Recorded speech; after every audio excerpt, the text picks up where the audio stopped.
সামনে বসা মুসলমান ভাইরা এবং অন্যান্য ধর্মের ভাই এবং বোনেরা যদি থাকে, প্রশাসনের ভাইরা, প্রাণপ্রিয় ফরিদপুরবাসী, আল্লাহকে শুকরিয়া জানাচ্ছি যিনি আমাদেরকে একটা স্বাধীন দেশে স্বাধীনভাবে শ্বাস প্রশ্বাস নিঃশ্বাস নেওয়ার তৌফিক দিলে।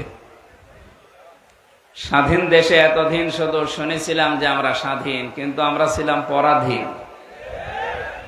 স্বাধীনতা কাকে বলে? আগস্টের 5 তারিখ থেকে আজকের এই দিন পর্যন্ত কিছুটা হলেও আমরা এখন আজ করতে পারছি। স্বাধীন হলে মানুষ এইভাবে থাকে। সুতরাং এতদিন যারা আমরা পরাধীন ছিলাম, স্বাধীন যারা হয়েছি, যাদের মাধ্যমে বৈষম্য বিরোধী ছাত্র আন্দোলনে যারা জীবন দিয়েছে, 1000-এর উপরে, 2700-র উপরে এখনো হাসপাতালের বেডে কাতরাচ্ছে, যে সমস্ত সমন্বয়ক ভাই এবং বোনেরা আজকের এই সর্বদলীয় সর্বধর্মীয় সম্প্রীতির এই অনুষ্ঠানের আঞ্জাম দিয়েছে, সবাইকে নিয়ে আমাদের যিনি আসল মালিক মহান রব্বুল ইজ্জাত ওয়াল জালাল, শুকরিয়া আদায় করে তার দরবারে বলছে আলহামদুলিল্লাহ।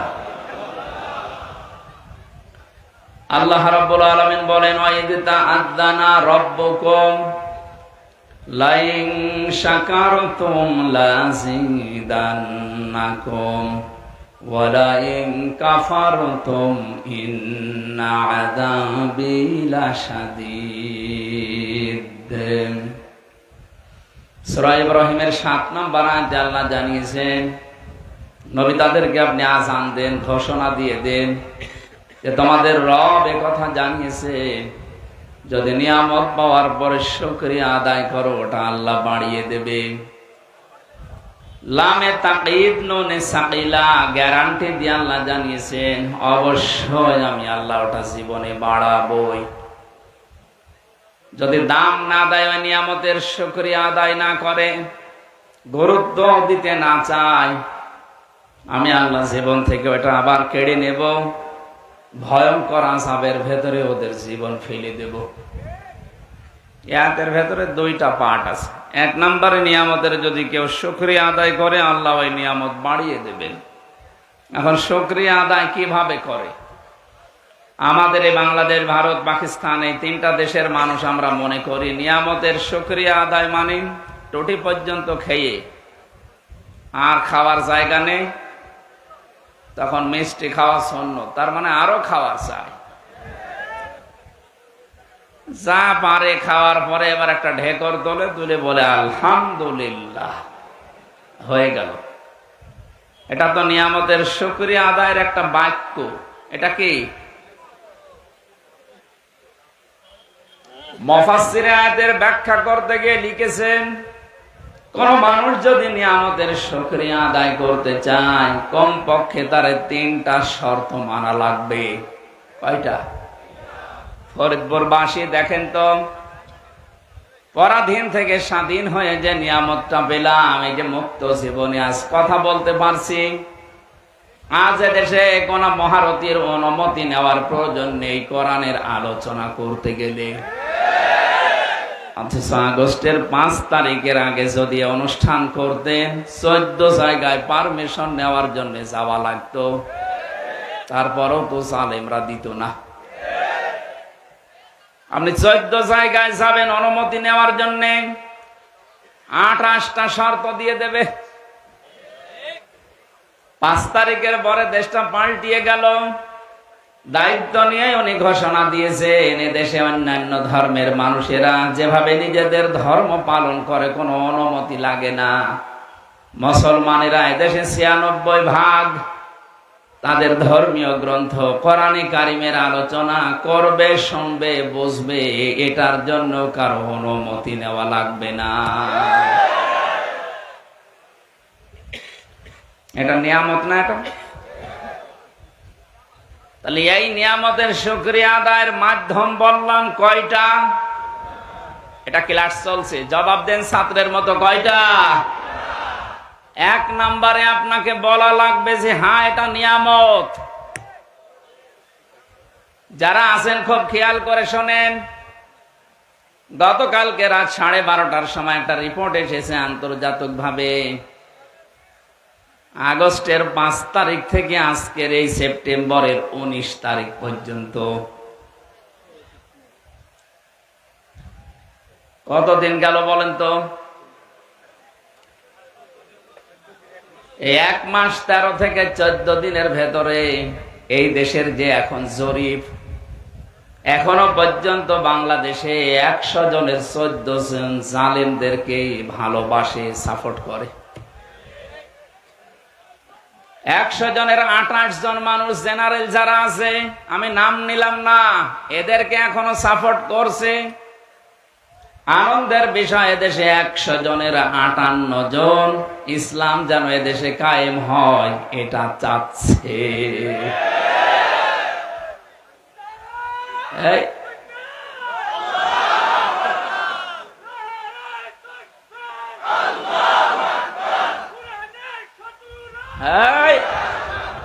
লঙ্গি ধরে রাখেন, ঠিক আছে। সেদিন কোন জায়গায় যেন কোড়ে গ্রাম মনে হয়, তাকবীর দিতে গিয়ে লঙ্গি খুলে গেছে, একটা ফরজ তরফ হয়ে গেল। এই জন্য লঙ্গি পরা মানুষ সেটা যেন শক্ত করে বেঁধে রাখে, নাই তো অনেকে আবার। ফরিদপুরবাসী এই যে এখনো পর্যন্ত 100 জনের 14 জন মানুষ, এটা যে নিয়ামত এটা বলছেও না, মুখে স্বীকারও করে না। কথা বলছে না? অনেকে জালেমের সাথে তাল মিলাচ্ছে যে না আমি পদত্যাগ করিনি, তে ভিডিও কি ফেরেশতারা বানিয়েছে?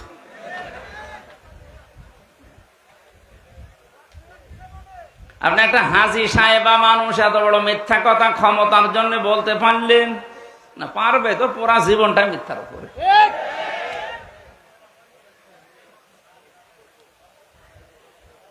তাহলে 100 জনের 14 জন এখনো এদেশে স্বীকার করছে না যে এটা নিয়ামত, মুখে বলেও না, স্বীকারও করে না, উল্টা জালেমের সাফাই গাচ্ছে যে ওনারে তাড়িয়ে দেওয়া হয়েছে। কেন কেন দেওয়া হয়েছে আপনি টের পাচ্ছেন না? এদিকে আসেন। মনে যে এখনো মাঝে মাঝে বলে আমি ঠোস করে ঢুকে পড়বো, আসেন আপনাকে আয়না ঘরে ঢুকাবো। আপনি টের পাচ্ছেন কি করেছেন? এদেশে জালেমদেরকে নিষিদ্ধ করার জন্য কোনো কিছু লাগবে না, শুধু আশুলিয়ায় যে লাশগুলো ভ্যানের ওপরে মরা পাখির মতো তুলে দিয়েছে, এটার জন্য এরা নিষিদ্ধ হতে পারে, আর কিচ্ছু লাগবে না। শুধু ভ্যানের ওপরে এভাবে পাখির মতো যদি উড়ে মারতো তাও তো হইতো, ছুড়ে মারে না, আগুন লাগিয়ে পোড়াটা পুড়িয়ে দিয়েছে। আজকে আল জাজিরা একটা রিপোর্ট দিয়েছে ভিডিও আকারে, আয়না ঘর এবং এই যে লাশগুলো পুড়িয়েছে, তারা পৃথিবীর আন্তর্জাতিক আদালতে মামলা দিচ্ছে। এই দেশে এই জালেমদের এই দলটা নিষিদ্ধ হওয়ার জন্য আর কিচ্ছু লাগবে না, শুধু আয়না ঘর আর এই লাশগুলো পোড়ানোর দৃশ্য পৃথিবীর মোড়লদেরকে দেখান, এমনি নিষিদ্ধ হয়ে যাবে। যারা এখনো পর্যন্ত পাগলামিতে আছেন যে ঢুকে পড়বো, আসেন। এদেশে আপনার বিরুদ্ধে কোনো মিথ্যা কথা বলা হবে না। আল্লামা সাইদি সহ, মাওলানা মতিউর রহমান নিজামী সহ, এদেশে আব্দুল কাদের মোল্লা, শহীদ কামারুজ্জামান, শহীদ মীর কাশেম আলী, আলী আহসান মোহাম্মদ মুজাহিদ রহমতুল্লাহ আলাইহি, এই মানুষগুলোকে তো বানিয়ে বানিয়ে দোষ দিয়ে তহমত দিয়ে বিদায় করেছে। এদেশে জালেমদেরকে কোনো মিথ্যা অপবাদ দেওয়া লাগবে না, ওরা যা করেছে এইটার জন্যই যদি আন্তর্জাতিক ভাবে বিচার হয় 100 বার এ আল্লাহর ওলির ফাঁসি দেওয়া সম্ভব। কতবার? 100 বার।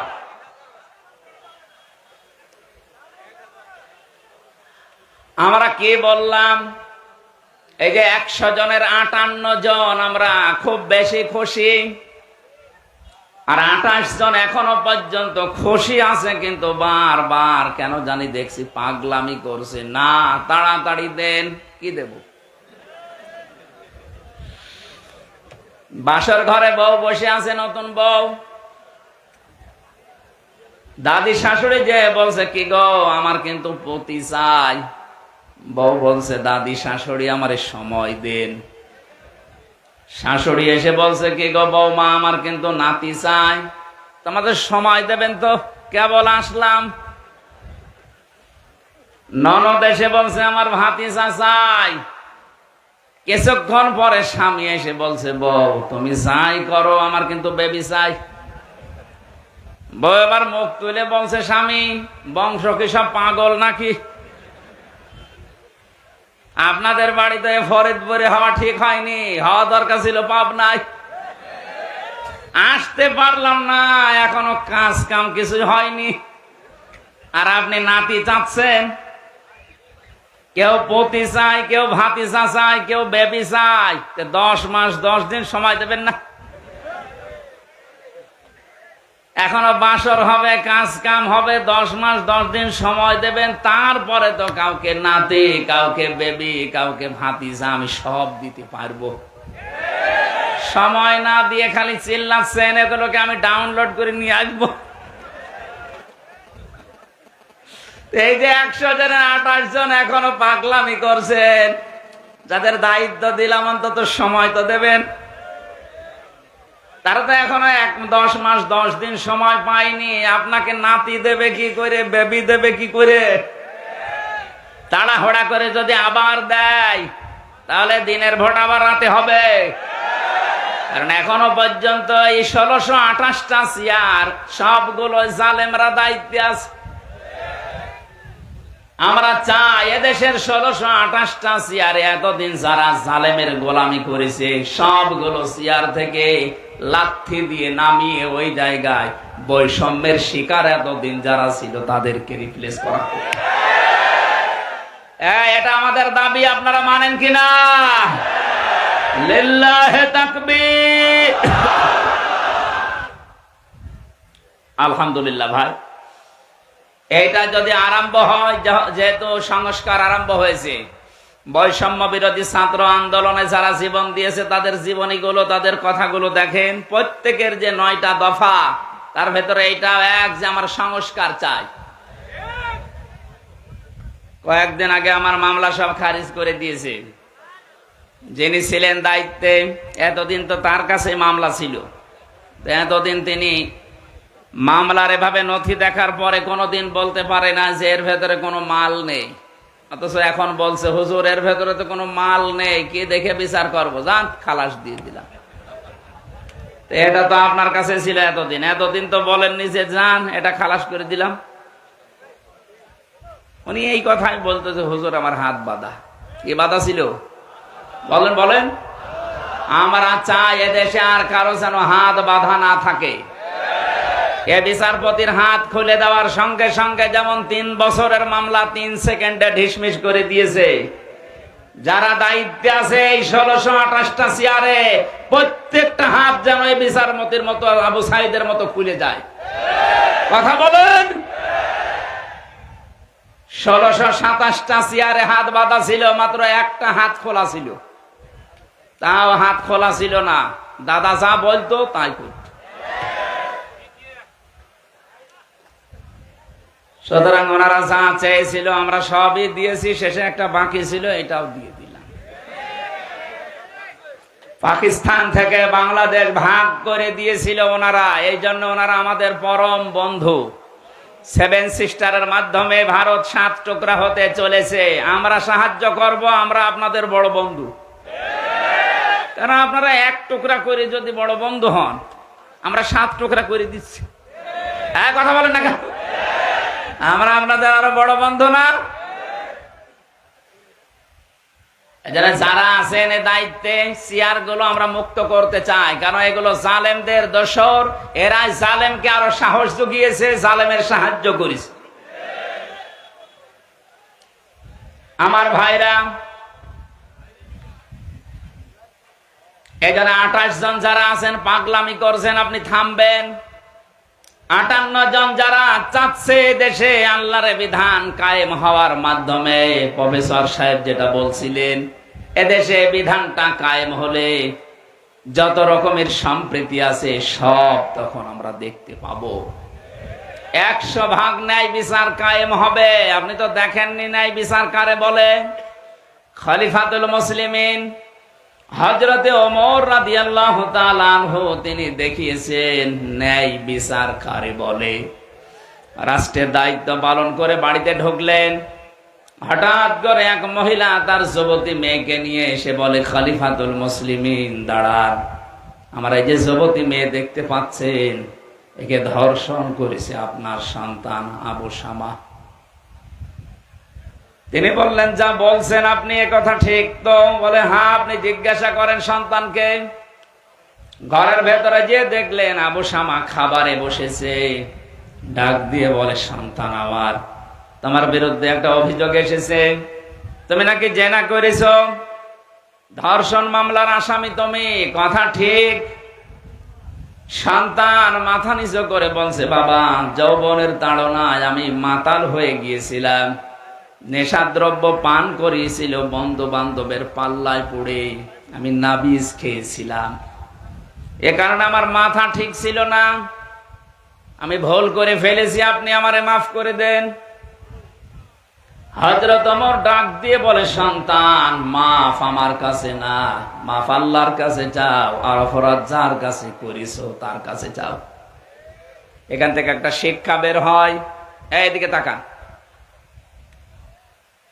আজ বিভিন্ন দরবারে গেলে, ইমাম সাহেবের কাছে গেলে, মাহফিলে গেলে আমাদেরকে অনেকে তাওবা পড়ায়, আস্তাগফিরুল্লাহ আল্লাযী লা ইলাহা ইল্লা হুয়াল হাইয়ুল কাইয়্যুম ওয়া আতুবু ইলাইহি লা হাওলা ওয়ালা কুওয়াতা ইল্লা বিল্লাহিল আলিয়্যিল আযীম। পড়েননি কোনদিন?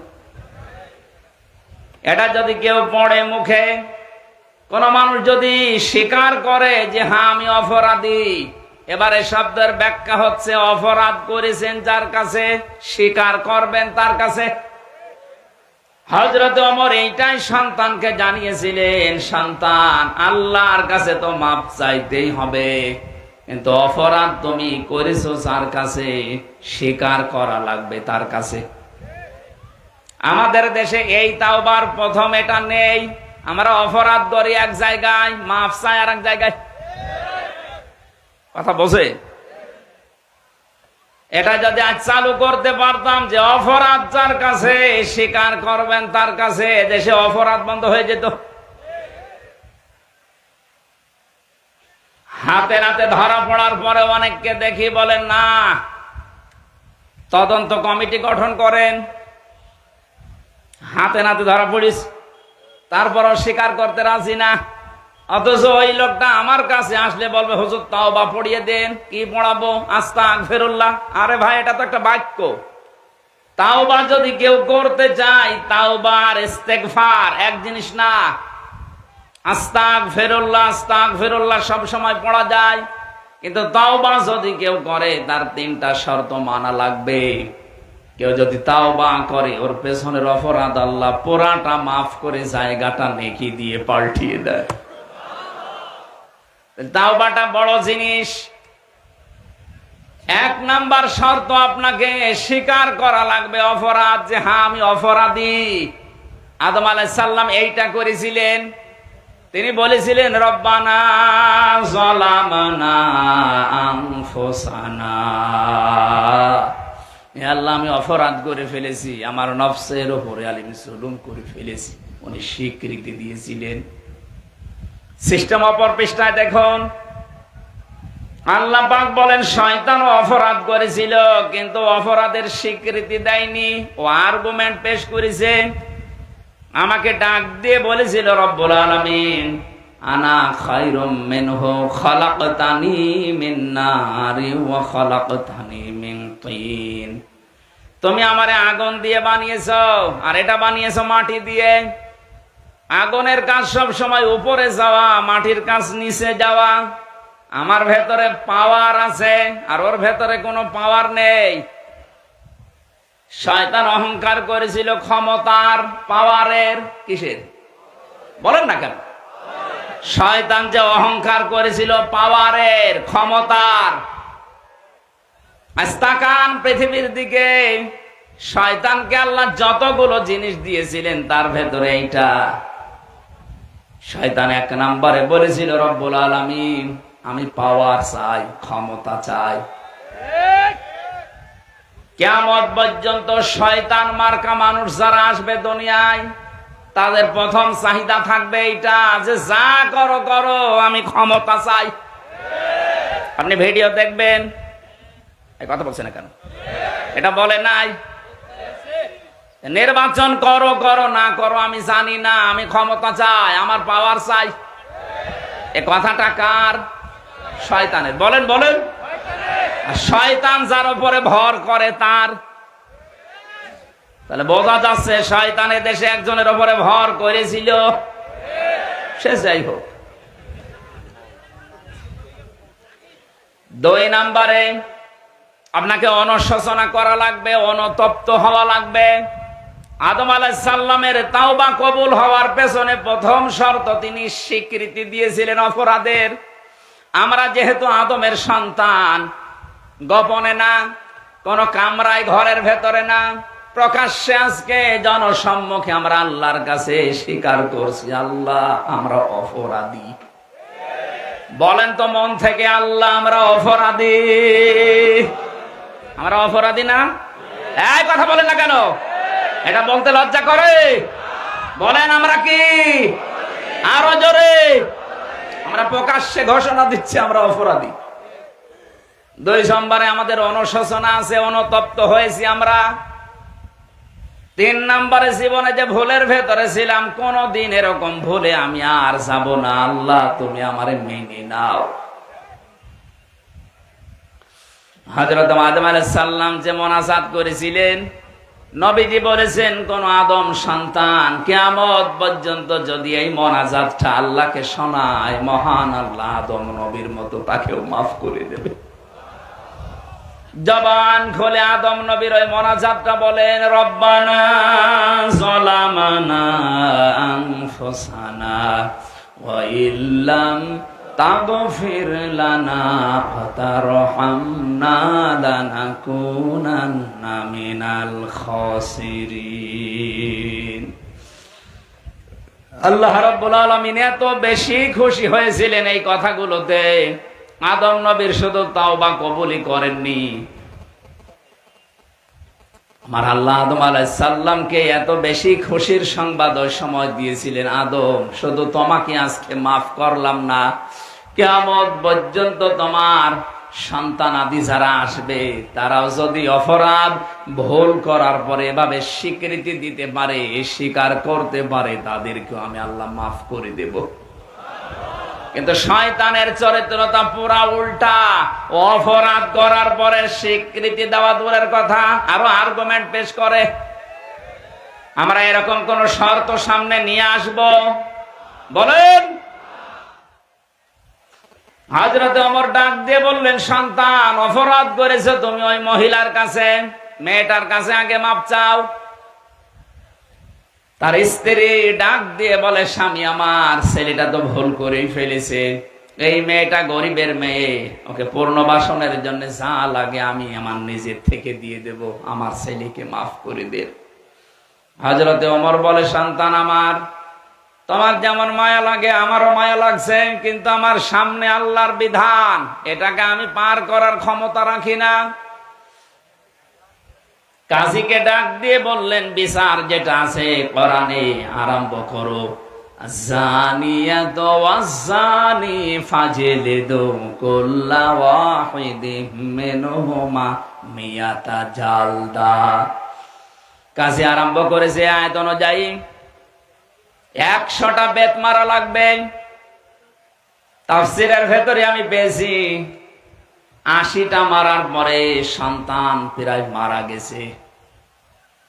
স্ত্রী পা জড়িয়ে বলে, খলিফা আজকের মতো ছেলেকে ছেড়ে দেন, বাকি 20টা আছে ওটা কালকে মারবেন। হযরত ওমর ডাক দিয়ে বলে, স্ত্রী কোরআনের আয়াতের মাঝে আমার আল্লাহ ওয়া দেয়নি, মিয়াতা ওয়া জালদা দেয়নি, একবারেই মিয়াতা জালদা আছে। মাঝখানে যেহেতু আল্লাহ থামেননি, আল্লাহর চাইতে আমি বাবা আমার সন্তানের উপরে মায়া অত বেশি না, সুতরাং আমারও থামার কায়দা নেই। মারা যখন গেছে কবরের ভেতরে নিজেই রাখলেন, জল্লাদকে ডাক দিয়ে বললেন, দাও আমার হাতে চাবুকটা দাও, চামড়ার চাবুক। কবরের উপরে তিনি বাকি 20টা নিজে মারলেন।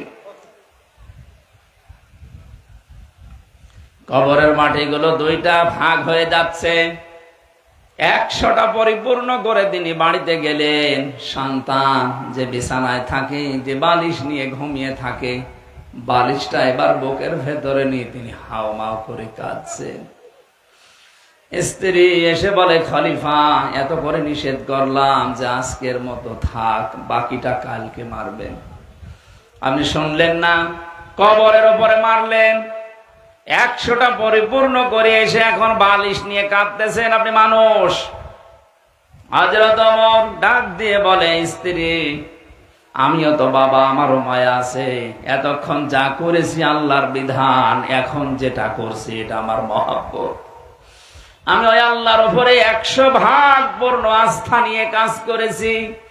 কোরআনে কারীম দিয়ে যে বিচার আমি দুনিয়ায় করে দিলাম, কিয়ামতের দিন এই বিচার আমার আল্লাহর ডবল করে করবে না। আমার বড় আশা, আমার সন্তান আবু শামাকে সাথে নিয়ে আমি কিয়ামতে আল্লাহ যদি আমারে মাফ করে দেয়, আমি তো ওই বাপ বেটায় জান্নাতে যেতে পারবো। ফরিদপুরবাসী আমরা এইটা চাই। ন্যায় বিচারে দেশে যদি কায়েম হয়, কে ছেলে কে দরবেশ কোনো দেখা দেখি হবে না। সবার জন্য আইন সমান। কথা বলেন ঠিক কিনা?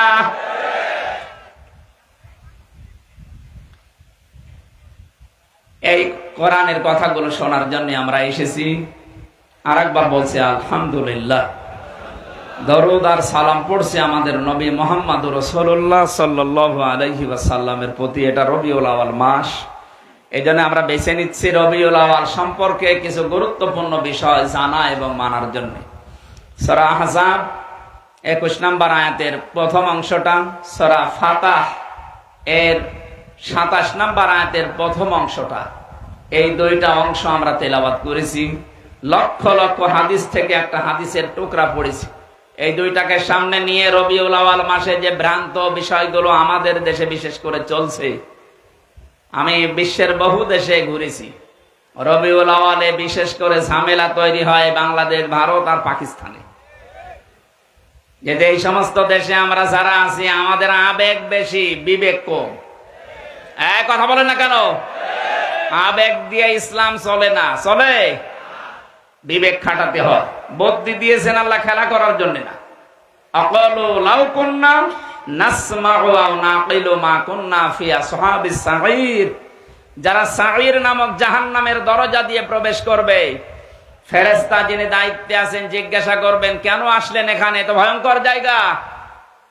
প্রত্যেকটি জাহান্নামী মানুষ প্রথম জবাব দেবে, আমরা যদি ওই জামানায় নবীদের কথা, আলেমদের কথা শুনতাম, আর যদি বিবেক আর বুদ্ধি খাটাতাম, তাহলে আজ জাহান্নামে সাঈরে আসা লাগতো না। এই আয়াত প্রমাণ করে যারা শোনার পরে না শোনার ভান করে থাকে, তাদের বিবেককে কাজে লাগাবে না, বুদ্ধি খাটাবে না, এরা জাহান্নামে যাবে। বলেন বলেন। আল্লাহ আপনাকে পাগল বানায়নি, গরু ছাগল বানায়নি যে মাটির সাথে আপনি মিশে যাবেন না। কুনতু তুরাবা, এটা গরু ছাগলের জন্য, পশু পাখির জন্য, তো মানুষের জন্য সুযোগ নেই। আমাদের আল্লাহ বিবেক দিয়েছেন, বুদ্ধি দিয়েছেন, আকল দিয়েছেন, এটা আমরা আজকে কাজে লাগাবো। এদের রবিউল আউয়াল মাসে এগুলো সবচেয়ে বেশি হচ্ছে।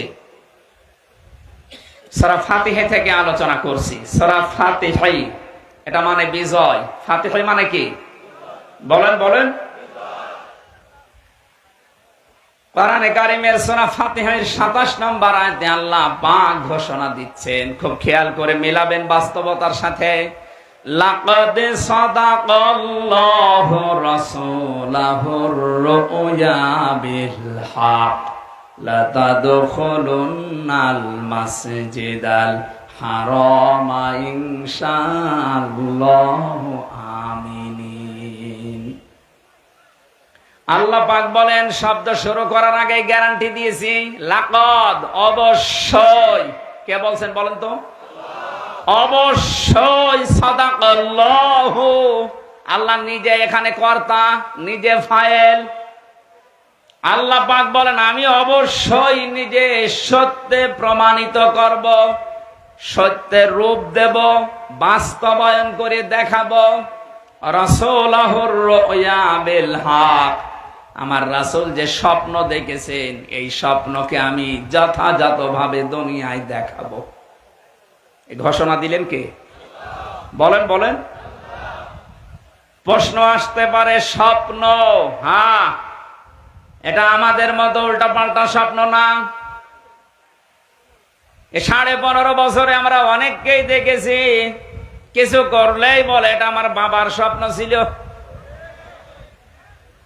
এত স্বপ্ন দেখেছে দুনিয়ায়। রাসূলুল্লাহ স্বপ্ন দেখেছিলেন। পৃথিবীতে যে সমস্ত নবীরা স্বপ্ন দেখেছে, নবীদের স্বপ্ন শুধু স্বপ্ন না, এটা ওহী। হযরত ইব্রাহিম নবী স্বপ্ন দেখেছিলেন তিনি সন্তানকে জবাই দিচ্ছেন। সকালবেলা এসেই বললেন, হে আমার কলিজার টুকরা সন্তান, ইয়া আবাতি ফাআল মা তুমার সাতাজিদুনি ইনশাআল্লাহু মিনাস সাবিরিন।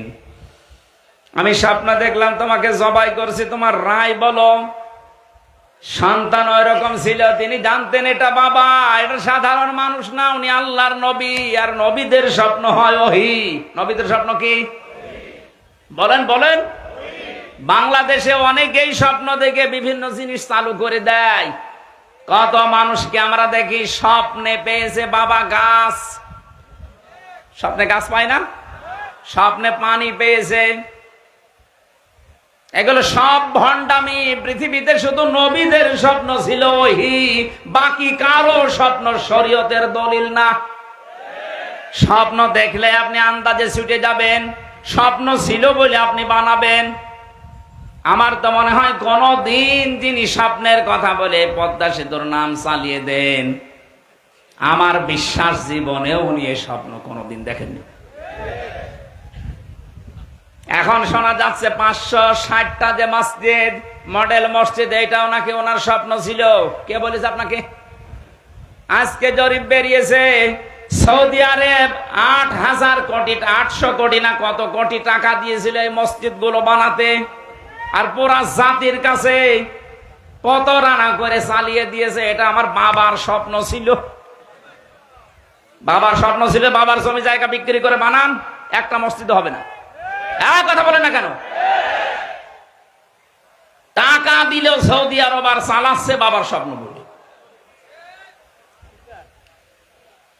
স্বপ্ন দেখেছিলেন হযরত ইব্রাহিম আলাইহিস সালাম, হযরত মুসা নবীর মা, তারা স্বপ্নে যা দেখেছিলেন এইগুলো বাস্তবে আল্লাহ তাদেরকে দেখিয়েছেন।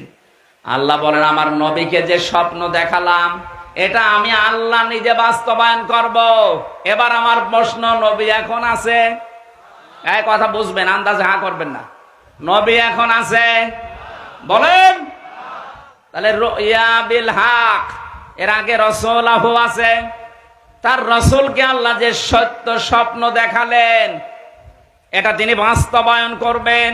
এখন যেহেতু রাসূল নেই, তাহলে আয়াতটা এখন কোরআনে থাকার দরকার আছে। যারা তাফসীর বোঝেন, তাফসীর পড়েন, তাদেরকে বলছে আল্লাহ রাব্বুল আলামিন কেন রাসূলুল্লাহ শব্দটা দিলেন? দুনিয়ার কোন মানুষের নাম এখানে দিতে পারতেন।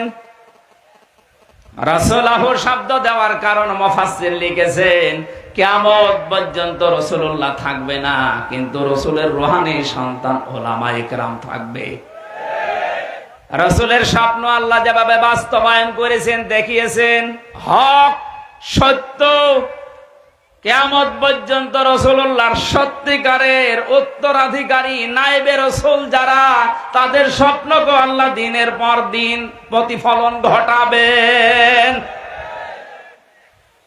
এদেশে নায়েবে রাসূল আমরা সবাই এক বাক্যে জানি, বিশ্বনন্দিত মুফাসসির আল্লামা সাইদি রাহমাতুল্লাহ আলাইহি। এ নাম বলতে নিষেধ আছে নাকি? আরো জোরে বলেন। তার জীবনের যতগুলো স্বপ্ন আপনি মিলান, উনি বলেছিল এ দেশে ইঁদুরের গর্ত খুঁজে পাবা না। এ স্বপ্ন আমরা বাংলাদেশে 100% বাস্তবায়ন দেখতে পাচ্ছি। জালেমরা এখন ইঁদুরের গর্ত পাচ্ছে না, তার বাস্তব প্রমাণে কালামানিক বিসি পর্যন্ত উড়ে গেছে। সংসার করবে কি করে? ওর বউ তো গেল বলে বাকি সেগুলো ধরেছে। এই যে মুরগি কবির, এটার মনে হয় এটা বের করার দরকার। সারা জীবন মুরগি সাপ্লাই দিয়েছে বিসি না দেখে, এখন মোরগের ব্যবসা কর। আমার জীবনের খুব স্বপ্ন যে জালেমদের কোনো কিছু দেখা, কালামানিকের এই কলা পাতায় শোয়া দেখে আল্লাহকে ধন্যবাদ দিচ্ছি, মাবুদ জীবনে আর কিছু যদি না দেখাও কোনো আফসোস নেই। আমি জেলখানার ভেতরে তখন যুগান্তর পত্রিকা গেল, যে দেখি 116 জনের নাম তালিকা করেছে আলেমদের, এরা লিস্টেড, তার ভেতরে আমার নাম, অথচ আমি জেলখানায়। যারা তালিকা করেছিল তার ভেতরে শয়তান একজন, কালামানিক। এত অপমান পৃথিবীর ইতিহাসে কেউ হয়েছে বলে আমি জানি না। এক কথা বলে না কেন? ইঁদুরের গর্ত খুঁজে পাচ্ছে, যেখান দিয়ে পালাতে চাচ্ছিল, যাদের পালাতে সাহায্য করবে ওরা ধরিয়ে দিয়েছে, টাকাও খেয়েছে, ধরিয়েও দিয়েছে। কোন জালেম এখন জায়গা খুঁজে পাচ্ছে না। কিছু মানুষ উদারতার কথা বলে একটু ভালো ভালো কথা শোনাচ্ছে যে আপনারা আসেন, মাফ করে দিলাম। এটা কিন্তু একটা টোপ। যারা জালেম আছেন, জালেমদের দোসর আছেন, বের হবেন না। আসলেই কিন্তু এই কালামানিকের মতো, মুরগি কবিরের মতো ধরা খাবেন। একটা টোপ দিয়ে বের করতে আছে।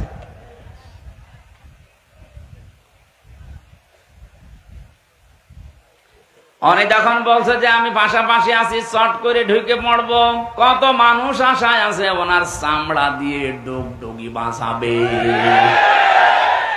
আমি হয়তো কিছু বলবো না, 3 বছর আমি মাফ করে দিলাম।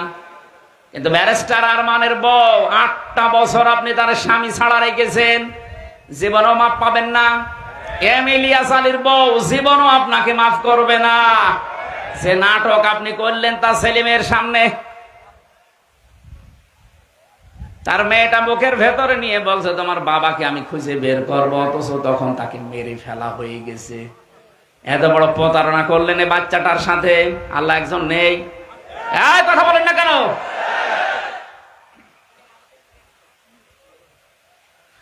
ফরিদপুরবাসী বেঁচে গেছেন যে পাশের জেলা বলে।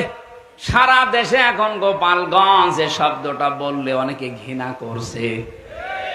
পাশে আছেন ফরিদপুর, আপনারাও ঝামেলায় আছেন, আর একটু সৈরে নদী পার হয়ে চলে যান। আমার কুষ্টিয়ায় আল্লাহ 2 জন মানুষ দিয়েছিল, তাদের জন্য আমি বাইরে পরিচয় দিতে পারতাম না। একজনকে সেদিন দেখলাম লাথি দিয়েছে আদালতে। আমার ওই দিন মামলার হাজিরা ছিল, যে পুলিশ হাতে ধরে নিয়ে যাচ্ছিল।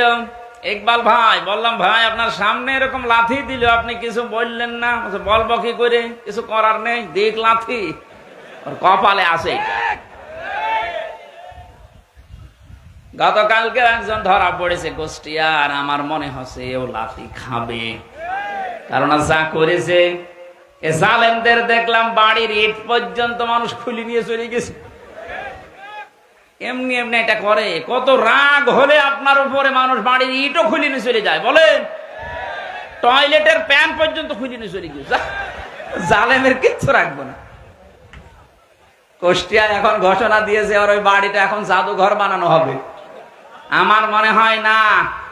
আবু জেহেলের বাড়ি যদি ইন্টারন্যাশনাল পায়খানা বানানো যায়, এদেশে যারা জালেম, যারা জালেমদের দোসর, এদের বাড়ি ঘরগুলো ইন্টারন্যাশনাল পায়খানা বানিয়ে দেন। সারা দুনিয়ার মানুষ আসবে, বুঝবে যে হ্যাঁ এখানেও আবু জেহেল ছিল। অনেকে প্রশ্ন করে, হ্যাঁ এত দামি জায়গা পায়খানা বানাবেন? আরে ভাই, 35 নাম্বার 32 নাম্বারের চাইতে আবু জেহেলের বাড়ি কি কম দামি ছিল? তার বাড়ি কাবার পাশে। কথা বলছেন? আবু জেহেলের বাড়ি কোথায়? কাবা ঘরের পাশে। কত দামি জায়গা, শুধু জালেম বসবাস করেছে, এই কারণে আল্লাহ পুরাটা পায়খানা বানিয়ে দিয়েছে। কাবা শরীফ তাওয়াফ করার পরে একবার উপর দিয়ে ঘুরছিলাম, হঠাৎ দেখি পেটে ব্যথা। এক পুলিশকে বললাম, ভাই এতক্ষণ তো ভালোই ছিলাম, হঠাৎ আমার পেটে ব্যথা করছে। পুলিশ আমারে বলছে, হাজিউল হজ্জা তাই না বিলাদুকা। ও হাজি, দেশ কোথায়? যে তুমি বাংলাদেশ। বাংলাদেশ থেকে এসেছি। ওর ভাষা দিয়ে আমারে বলছে, আপনি এখনো জানেন না এটা কোন জায়গা? কেন না তো, আবু জাহেলের বাড়ি। আপনি পায়খানা না করে দাঁড়িয়ে আছেন মানে? তাড়াতাড়ি যান। পায়খানা করে দেখি আমার পেটের ব্যথা ভালো হয়ে গেছে। আল্লাহ আমাকে জানাতে যাচ্ছে, হামজা এত কষ্ট করে আসলে আরো শয়তানের মুখে পায়খানা না করি চলে যাবা। জালেমদেরকে আল্লাহ এইটাই করে। সূরা আরাফে আছে, ওয়াকাযালিকা নাজসিজ জালিমিন। আল্লাহ পাক বলেন, আমি জালেমদের সাথে এরকম আচরণই করে থাকি। এই জন্য আমার যতটুকু বাস্তবতার ধারণা, আবু জাহেলের বাড়ি যদি পায়খানা হতে পারে, এদেশেও যারা জালেম যেখানে যেখানে বসবাস করেছে ওই জায়গাগুলো গজবের জায়গা হয়ে গেছে। কারণ ওখানে এমন কোন হীন অপরাধ নেই যে করা হয়নি। মানুষকে কিভাবে ধ্বংস করা যায়, মানবতাকে কিভাবে নষ্ট করা যায়, ওই দুর্বিসন্ধি গুলো ঘরে বসে বসে হয়তো কথা বলছে না কেন? ওটা একটা জুলুমের জায়গা, ওটা একটা গজবের জায়গা। ওই জায়গাগুলো এখন বাংলাদেশের মানুষের জন্য টয়লেট বানিয়ে দেন। কিয়ামত পর্যন্ত এটা ইতিহাস হয়ে থাকবে। মানুষ যেন বুঝতে পারে, হয়তো এখান থেকে 100 বছর পরে আমরা এখানে কেউ থাকবো না, কিন্তু ইতিহাস লেখা হবে। ইতিহাস যেভাবে ইয়াজিদকে ঘৃণিত নিন্দিত করে দিয়েছে, 90 ইয়াজিদ এই দুনিয়াতে যারা জন্ম নিয়েছিল এদেরকেও দেখবেন পৃথিবীর ইতিহাস ঘৃণিত, নিন্দিত, বিবর্জিত করে দেবে। কারণ ইতিহাস যখন ঘটনা ঘটে তখন লেখা হয় না, ইতিহাস লেখা হয় পরে। আমার তো মনে হচ্ছে এখন যে অবস্থা বাস্তবতায় বাংলাদেশের, ইতিহাস একদিন লেখা হবে, তখন জালেমদেরকে বাংলার মানুষ ঘৃণিত, নিন্দিত করে দেবে। আর যারা মাজলুম ইমাম হোসাইনের মতো তাদেরকে বিজিত করে দেবে, সম্মানিত করে জানাবে। কিয়ামত পর্যন্ত তাদের নামকে আমার আল্লাহ মুখে মুখে তৈরি করে দেবে। অথচ জালেমদের নাম দেখেন, ইয়াজিদ নামটা কিন্তু সুন্দর নাম। সুন্দর নাম না? ইয়াজিদ কত সুন্দর নাম, অথচ পুরা নামটা আল্লাহ গালি বানিয়ে দিয়েছে। এখন ইয়াজিদ আর নাম নেই, ইয়াজিদ হয়ে গেছে গালি। আমি বিশ্বের বহু ধর্মের মানুষের সাথে মিশে দেখেছি, কোন মানুষের নাম আমি ইয়াজিদ পাইনি। এমনকি হিন্দুকে যদি বলেন যে 5000 টাকা দেবো, সেইলের নাম ইয়াজিদ রাখেন, ইয়াজিদ একটা নাম। আপনার নাম যত সুন্দরী হোক, দিন যাচ্ছে যেতে দেন। আপনার অপকর্ম গুলো একটা একটা করে মানুষের সামনে যেভাবে আসতেছে, এতদিন হয়তো ইতিহাস প্রকাশ করেনি, কিন্তু এখন করবে। কিছুই যদি না হয়, বিডিআর হত্যা মামলার নাম নিয়ে যতগুলো মানুষকে হত্যা করা হয়েছে, আর কত মানুষকে বিনা কারণে আজ 16 বছর জেল খাটতে হচ্ছে। আমার সাথে যারা ছিল, আমি 950-র উপরে পেয়েছিলাম। আমার মনে হয় অধিকাংশ গুলোর যা অনুশোচনা, অনুতপ্ত অবস্থা দেখেছি, বিডিআর গুলো কিচ্ছু জানে না, আন্দাজে মামলা দিয়ে জীবনটা নষ্ট করে দিলে। রাতের গভীরে যখন দেখতাম পঞ্চগড়ের ওই নায়েক, বিডিআরের এই নায়েক সাহেব, মুরব্বী মানুষ, সাদা দাড়িওয়ালা মানুষ, আর 1 মাস পরে রিটায়ার্ড হয়ে যাবে, সারাটা জীবন চাকরি করেছে। আমার বলছে, হামজা ভাই, 1টা মাস পরে আমার জীবনের শেষ, আমি বাড়িতে যে বউ বাচ্চা নিয়ে থাকবো। কিন্তু এই জালেম আমারে কি ঘটিয়ে দিল এই 16 বছর, অথচ মামলার সাজা লাগালেও 7 বছরে আমরা বের হয়ে যাই। নির্বাহী আদেশে আমাদেরকে আজ 16 বছর রেখে দিয়েছে, অথচ আমি কিছুই জানি না। কোরআন সে মাথায় নিয়ে কাবার দিকে মুখ করে আমারে দেখিয়েছে যে আমি কিচ্ছু জানি না। আব্দুল মতিন নাকি যেন নাম। রাতের গভীরে যখন তাহাজ্জুদ পড়তে উঠতাম, দেখতাম এই লোকটা আহ বলে আওয়াজ দিত। আমার মনে হয় এই সমস্ত আওয়াজগুলো আল্লাহর আরশে চলে গেছে। এমনি আপনাকে আল্লাহ ধরেনি, বহু মানুষের চোখের পানি, বহু মানুষের আর্তনাদ, শব্দ লুকিয়ে আছে। মাওলানা মামুনুল হক যেভাবে রাতের বেলায় কন্দন করতো দেখতাম, লোকটার যদি দোষ থাকে আমার আল্লাহ দেখবে। কিন্তু জাতির সামনে বেইজ্জতি করার জন্য আলেমদেরকে আপনি মেরে ফেলবেন, ধরেই মেরে ফেলতে পারতেন। এমন এমন দোষ দিয়ে তাদেরকে জাতির সামনে কালার করিয়েছে, পরবর্তী প্রজন্ম যেন আলেম বিদ্বেষী হয়, আলেমের কাছে যেন আসতে না চায়, আসতে চাইলেও যেন ওরা বোঝাতে পারে যে তোমাদের বড় হুজুর এরকম ধর্ষণ মামলার আসামি, কার কাছে যাবা, এই কথা বলেন না কেন? এই দুর্বিসন্ধি নিয়েছিল। এই জন্য আল্লাহ এত বেশি অপমান করেছে ওদেরকে, কিয়ামতের আগে এত অপমান কেউ হবে বলে আমার মনে হয় না। আমি যে শব্দ থেকে এখানে এসেছিলাম, আল্লাহ আয়াতের মাঝে রসুলহু দিয়েছেন না, রসুলাহু দিয়েছেন। তার রাসূলের যে স্বপ্ন, রসুল এখন নেই, তাদের নায়েবের স্বপ্ন পূরণ হচ্ছে। জালেমরা আজ এই দেশে একটা ইঁদুরের গর্ত পাচ্ছে না। নায়েবে রাসূলের দ্বিতীয় স্বপ্নের কথা তিনি জানিয়েছিলেন, এই দেশে কালেমার পতাকা পথ পথ করে জালেমদের নাকের ডগায় উড়বে। এটাও সামনে আসতেছে। 100 জনের 58 জন যখন চাচ্ছে যে দেশে ইসলাম কায়েম হোক, আর কিছুদিন যেতে দেন। 100 জনের 70 জন মানুষ যখন বলবে যে হ্যাঁ দেশে আমরা ইসলাম চাই, কোন মহারথী তখন দেশে ইসলাম ঠেকাতে পারবে না। রাসূলের স্বপ্নকে বাস্তবায়ন করেছিলেন কে? আরো জোরে। নায়েবে রাসূলদের স্বপ্নকেও বাস্তবায়ন করছে কে? বলেছিল শুধু নাড়া দেওয়া হবে, দিল্লি গিয়ে পড়বেন, তাই পড়েছে। আমি তো যা যা কোরআনে পড়েছি সব এই 1500 বছর পরে মিলে যাচ্ছে।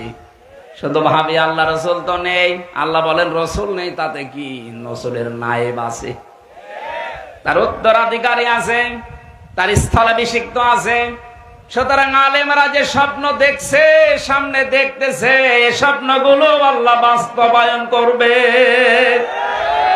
21 তারিখে দেশের ইসলামপন্থী যারা আছে সবাইকে ডাক দেওয়া হয়েছে ঢাকাতে।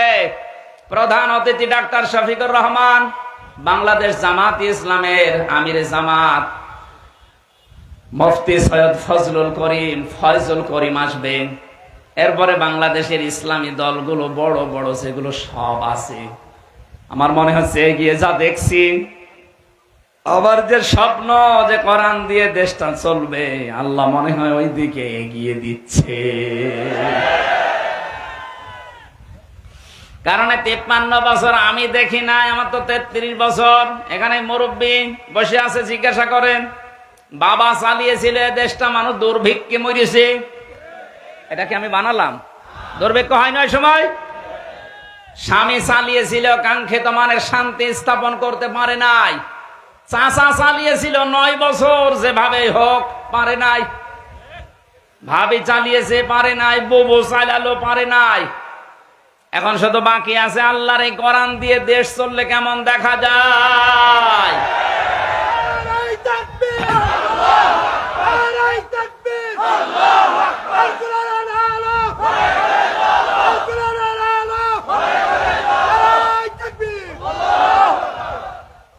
আপনারা যারা ভয় করেন যে হ্যাঁ এদেশে যদি কোরআন কায়েম হয়ে যায়, মেয়েদেরকে আজ ভয় দেখাচ্ছে অনেকে, কোরআন যদি কায়েম হয় তাহলে তোমরা ঘরবন্দি হয়ে যাবে।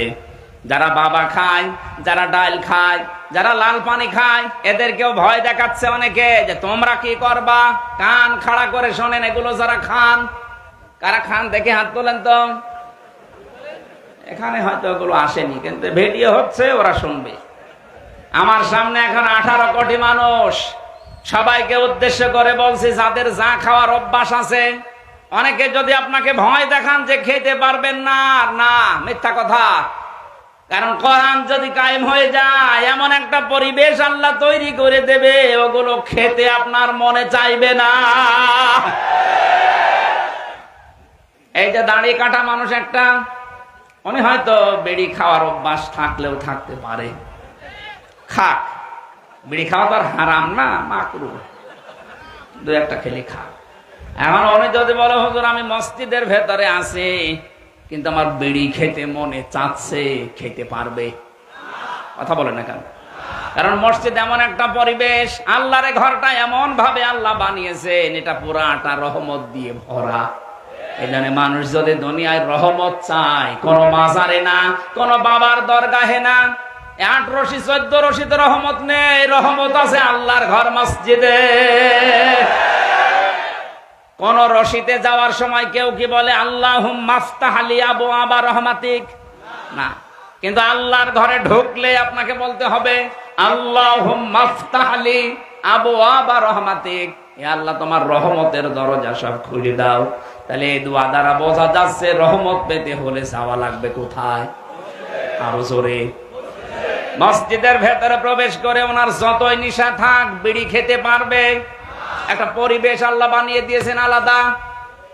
এদেশটায় যদি কোরআনে কারিম কায়েম হয়, আল্লাহর কসম এমন একটা পরিবেশ তৈরি হয়ে যাবে, কোন নেশা আপনার মুখে আসবে না, আপনি নিজেই পাল্টিয়ে যাবেন। আর এই পাল্টাবে কে? হামজা না, এটা আল্লাহর দায়িত্ব। লাকাদ সাদাকাল্লাহু, এই যে আল্লাহ নিজে এখানে ফাইল কর্তা। নবীজি জানিয়েছেন এই পৃথিবীতে আল্লাহর দ্বীন কোরআনের বিধান চালু করার জন্য কাজ করা এটা ফরজ, আর এর বিরোধিতা করা এটা কুফরি। আর কেউ যদি নিশ্চুপ থাকে যেন আমি কোন দলে নেই, এর ভেতরে নেই, সে মুনাফিক। আল্লাহর দ্বীন কায়েমের জন্য চেষ্টা করা, আরো জোরে, আরো জোরে বলেন, বিরোধিতা করা কুফরি, কাফের হয়ে যাবেন। আর যদি চুপ থাকেন, আরো জোরে। আমার তো মনে হচ্ছে এই দেশে ফরজ এই দায়িত্বটা পালন করা মানুষ এখন কম, শুধু মুনাফিক আর কাফের বেশি। শুকরিয়ার বিষয়, আস্তে আস্তে এগুলো পাল্টিয়ে যাচ্ছে। নবীজি জানিয়েছেন মান তামাসসাকা বিসুন্নতি ইনদা ফাসাদি উম্মতি ফালাহু আজরু মিয়াতি শাহিদ। আমার উম্মতের যখন দুরবস্থা চলবে, কেউ কোল কিনারা পাবে না দিশেহারার মতো, ওই কঠিন অবস্থায় যদি একটা মরা সুন্নাত কেউ জিন্দা করতে পারে, তার আমলনামায় 100 গলা কাটা শহীদের সওয়াব দেওয়া হবে। কোনদিন ভেবেছেন হাদিসটা নিয়ে? একজন শহীদের সওয়াব পেলেই তো আবু সাইদের মতো আপনি জান্নাতি। আবু সাইদ যে জান্নাতি আপনার কি বিশ্বাস হয় না?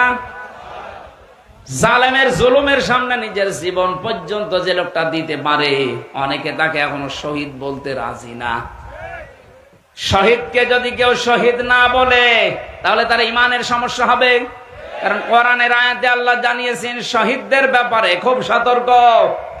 শহীদরা মারা গেছে কথা মুখ দিয়ে বলা নিষেধ, এমনকি অন্তরে ধারণা করাও নিষেধ। একটা শহীদের সওয়াব জীবনে থাকলেই তো আপনি জান্নাতি। 100 গলা কাটা শহীদের সওয়াব আপনি টের পাচ্ছেন। চিন্তা করলাম তাহলে মরা সুন্নাত কোনটা দেখি তো। টুপি মাথায় দেওয়া মরা সুন্নাত না, কেউ দেয় কেউ দেয় না, এটা মরে যায়নি। জব্বা গায়ে দেওয়া মরা সুন্নাত না, এটা কেউ দিচ্ছে কেউ দিচ্ছে না, এটাও মারা যায়নি। খাবারের পরে মিষ্টি খাওয়া সুন্নাত, এটা মরা না, কেউ খায় কেউ খায় না।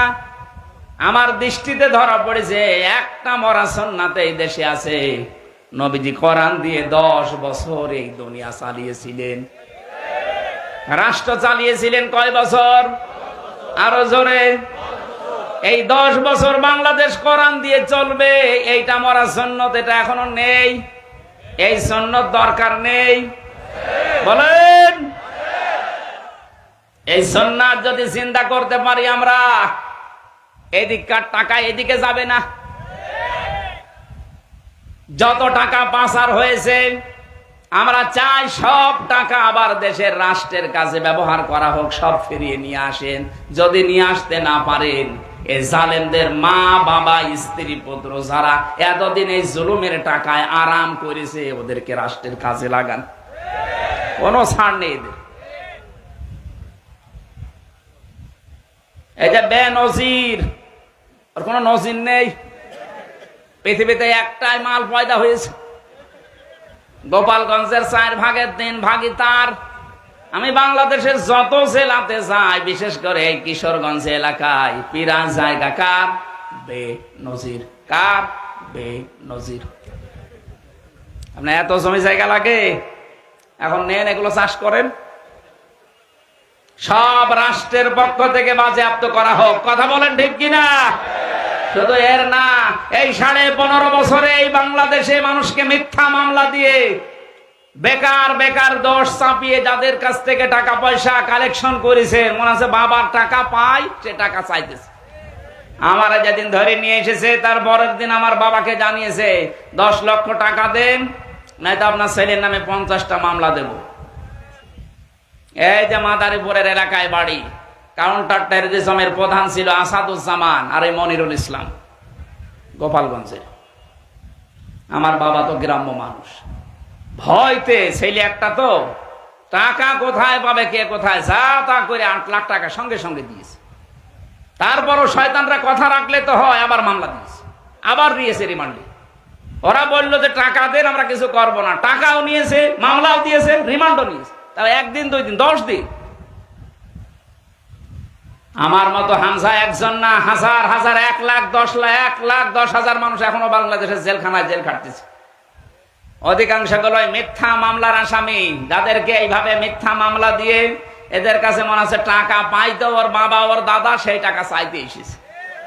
এভাবে যারা টাকা পয়সার মালিক হয়েছেন, এই টাকা সব যেন রাষ্ট্রের পক্ষ থেকে ঘরত নেওয়া হয়। যারা ভিকটিম আছে, যদি পারেন খোঁজ করে তাদের কাছে দেন। আমারটা তো আমি পেতে পারি। এই মাদারীপুরের ট্রাকের হাটে বাড়ি, মিজান আমার মামলার আয়ু। আমি চাই, আমাকে যেহেতু বেকসুর খালাস দিয়েছে আদালত, তার মানে আমার কোনো দোষ পাইনি।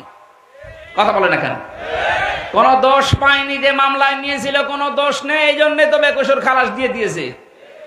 সুতরাং আমি যেহেতু নির্দোষ প্রমাণ হয়েছে দেশের আদালতে, আমার বিপক্ষে মামলার আয়ু থেকে একেবারে ওই যে হাত খোলা, ওই পর্যন্ত যারা জড়িত ছিল তাদেরকে আমি 3 বছর জেলে দেখতে চাই।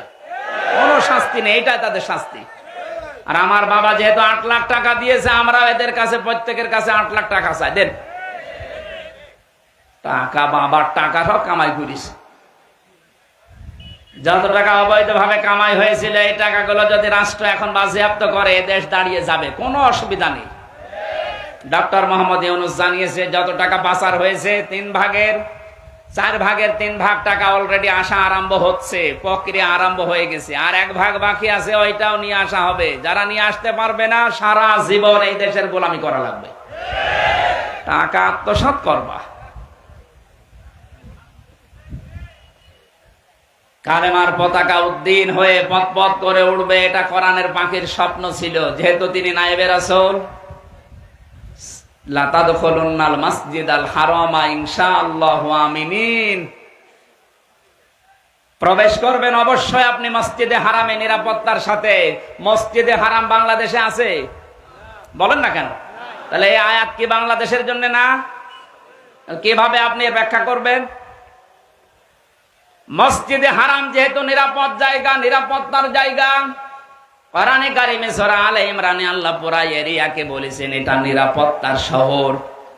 কোরআনের এই নির্দেশগুলো যদি এদেশে পালন হয়, রাষ্ট্রীয়ভাবে যদি কায়েম হয়ে যায়, আল্লাহর কসম 56,000 বর্গ মাইলকে আমার আল্লাহ নিরাপত্তার শহর বানিয়ে দেবে।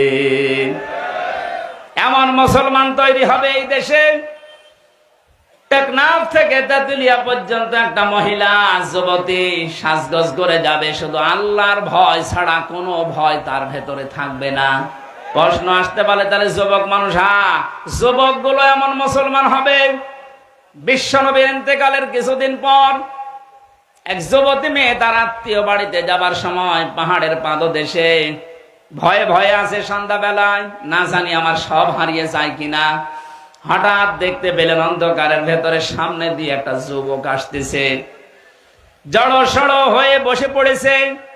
যুবক ছেলেটা সামনে এসে বলে, মা, আপনি আমারে দেখে ভয় পাবেন না, কোথায় যাবেন আপনি আমারে বলেন, পাহারা দিয়ে আপনাকে আমি পৌঁছিয়ে দেব। আমার পরিচয় শোনেন, আমি মুসলমান, আমি অন্য জাতির লোক না, আমি মুসলমান। আমারে দিয়ে কোন রকমের অসুবিধা আপনার হবে না। আমরা এই মুসলমান সামনে দেখতে চাই, বলেন আমিন। আল্লাহ দিয়েছেন, নিরাপত্তার শহর বানিয়ে দেবে আল্লাহ বাংলাদেশকে। আল্লাহ যারা এরকম একটা কিছু আমাদের চর্ম চোখে দেখার তৌফিক দেন, বলেন আমিন। বহু কিছু আমরা দেখলাম এই 53 বছরে, শুধু এটা দেখতে বাকি আছে যে কোরআনে কারিম দিয়ে দেশ চললে কেমন দেখা যায়। এটা মিনি জান্নাত হয়ে যাবে, আপনি ভাবতেও পারছেন না কেমন হবে। আল্লাহ যেন আমাদের চর্ম চোখে এটা দেখে মরার তৌফিক দেন, বলেন আমিন। মা বোন যারা এসেছেন, অন্যান্য ধর্মের লোক যারা এসেছেন, কোরআনের বিধান যদি সত্যি কায়েম হয়ে যায়, সবাই নিরাপদ।